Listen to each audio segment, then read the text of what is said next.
নমস্কার, 7 নিউজ নেটওয়ার্কে আপনাদের সকলকে স্বাগত। আর এই মুহূর্তে আমি চন্দন রয়েছি, যেটা 10টি বিধানসভা যেটা খালি হয়ে গেল লোকসভা নির্বাচনের পরে, এবং আমাদের রাজ্যের যারা বাসিন্দা তাদের কিন্তু ভোটের পর ভোট ফেস করতে হচ্ছে। অর্থাৎ লোকসভা শেষ হলো, আবার সঙ্গে সঙ্গে 10টি বিধানসভার নির্বাচন, যার মধ্যে 4টি বিধানসভার নির্বাচন ইতিমধ্যেই নির্বাচন ঘোষণা করেছে। আগামী 10ই জুলাই তার ভোট গ্রহণ হবে এবং 14ই জুলাই তার ফলাফল আমরা পাব।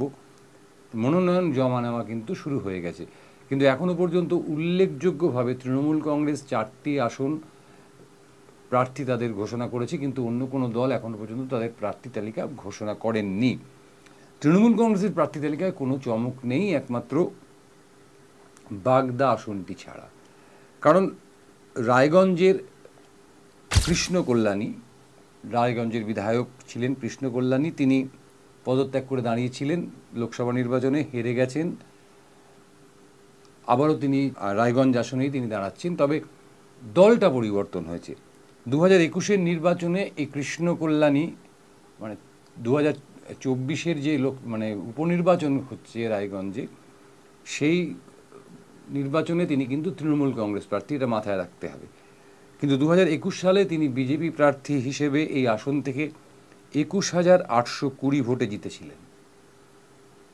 কিন্তু লোকসভা নির্বাচনে এই রায়গঞ্জ আসনটিতে, অর্থাৎ বিধানসভা আসনটিতে, তিনি কিন্তু 46,402 ভোটে পিছিয়ে আছেন। অর্থাৎ একটা রিস্ক ফ্যাক্টর তৃণমূল কংগ্রেসের পক্ষে বা তার পক্ষে কিন্তু থেকেই যাচ্ছে। এই গেল রায়গঞ্জ। তারপরে আসছি রানাঘাট দক্ষিণ। রানাঘাট দক্ষিণে দাঁড়িয়েছেন মুকুটমণি অধিকারী। তিনিও আপনার রানাঘাট দক্ষিণে এর আগে বিধানসভায় বিধায়ক পদে তিনি জয়ী হয়ে তিনি আবার দলবদল করেছিলেন। তিনি এবার তৃণমূল কংগ্রেস প্রার্থী। 2021 সালে তিনি বিজেপি প্রার্থী ছিলেন, জিতেছিলেন 16,515 ভোটে। তারপরে তৃণমূল কংগ্রেসে চলে যান এবং তারপরে লোকসভা নির্বাচনে দাঁড়ান, পরাস্ত হন। আবার তাকেই কিন্তু প্রার্থী করা হয়েছে রানাঘাট দক্ষিণ আসনে। 21 সালে বিজেপি প্রার্থী হিসেবে এই মুকুটমণি অধিকারী জিতেছিলেন 16,515 ভোটে, শতাংশের হিসেবে 49.34%। কিন্তু 2024-এর লোকসভা নির্বাচনের ফলাফলের নিরিখে এই আসনটিতে কিন্তু তৃণমূল কংগ্রেস, অর্থাৎ তিনি নিজেই পিছিয়ে ছিলেন 36,936 ভোটে। অর্থাৎ এই আসনটিতেও কিন্তু মুকুটমণি অধিকারী বা তৃণমূল কংগ্রেস যে খুব একটা সুবিধাজনক অবস্থায় আছেন সেটা বলা যাচ্ছে না। এবারে আমরা চলে আসব বাগদা আসনে। বাগদা আসনে গত নির্বাচনে বিজেপি প্রার্থী হিসেবে, 2021-এর বিধানসভা নির্বাচনে বিজেপি প্রার্থী হিসেবে বিশ্বজিৎ দাস জয়ী হয়েছিলেন 9,792 ভোটে। তিনি বনগাঁ লোকসভা আসনে তৃণমূল কংগ্রেস প্রার্থী হিসেবে প্রতিদ্বন্দ্বিতা করেন, পরবর্তীতে দলবদল করে, এবং পরাস্ত হয়েছেন। আপনারা সকলেই জানেন, সেই লোকসভার ফলাফল নিয়ে আলোচনা কোনো দরকার নেই। বিশ্বজিৎ দাস লোকসভা নির্বাচনের ফলাফল ঘোষণা হওয়ার পরেই বলে দিয়েছিলেন যে তিনি আর নির্বাচনে দাঁড়াতে চান না। তার মতামতকে গুরুত্ব দিয়ে বাগদা আসনটি ছিনিয়ে নিতে বিজেপির কাছ থেকে তৃণমূল কংগ্রেস ফের মতুয়া তাস খেলেছে। অর্থাৎ এখানে প্রার্থী করা হয়েছে ঠাকুরবাড়ির একজন কনিষ্ঠতম সদস্য মমতাওয়ালা ঠাকুরের মেয়ে মধুপর্ণা ঠাকুরকে। অর্থাৎ ঠাকুরবাড়ির অন্দরের লড়াই কিন্তু থামছে না বিধানসভা উপনির্বাচনেও।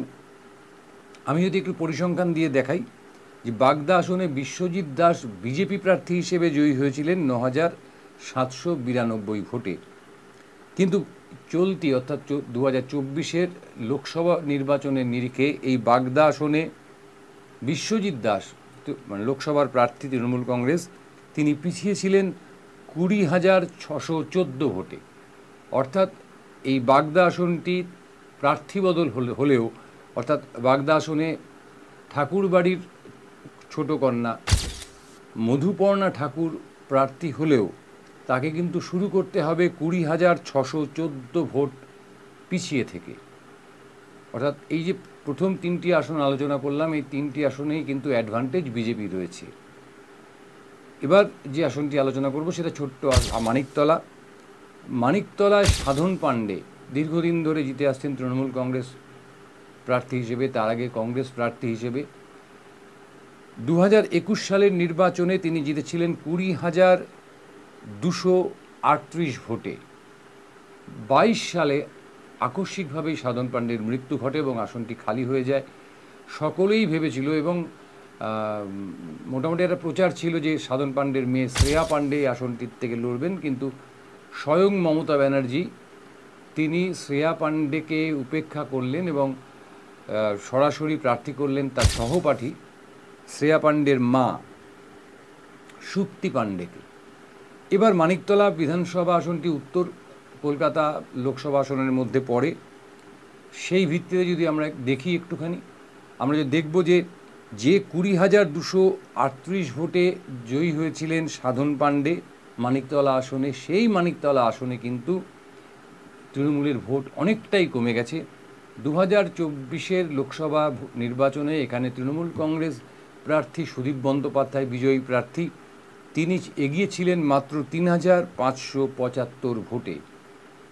অর্থাৎ মার্জিন অনেকটাই কমে গেল তৃণমূল কংগ্রেসের। সেই জায়গায় দাঁড়িয়ে এই 4টি আসন, যে 4টি আসনে তৃণমূল কংগ্রেস ইতিমধ্যেই প্রার্থী তাদের নাম ঘোষণা করে দিয়েছেন, সেই 4টি আসনের কোনোটি যে তৃণমূল কংগ্রেস 100% এগিয়ে আছে সে কথাটা বলা যাবে না। এখনও পর্যন্ত বাকি রয়ে গেল নির্বাচন অনেকগুলো আসনের। বাকি রয়ে গেল নৈহাটি, পার্থ ভৌমিক তিনি জিতে গেছেন, রাজ্যের মন্ত্রী ছিলেন, তিনি পদত্যাগ করেছেন ইতিমধ্যে। মেদিনীপুর জুন মালিয়া তিনিও জিতেছেন।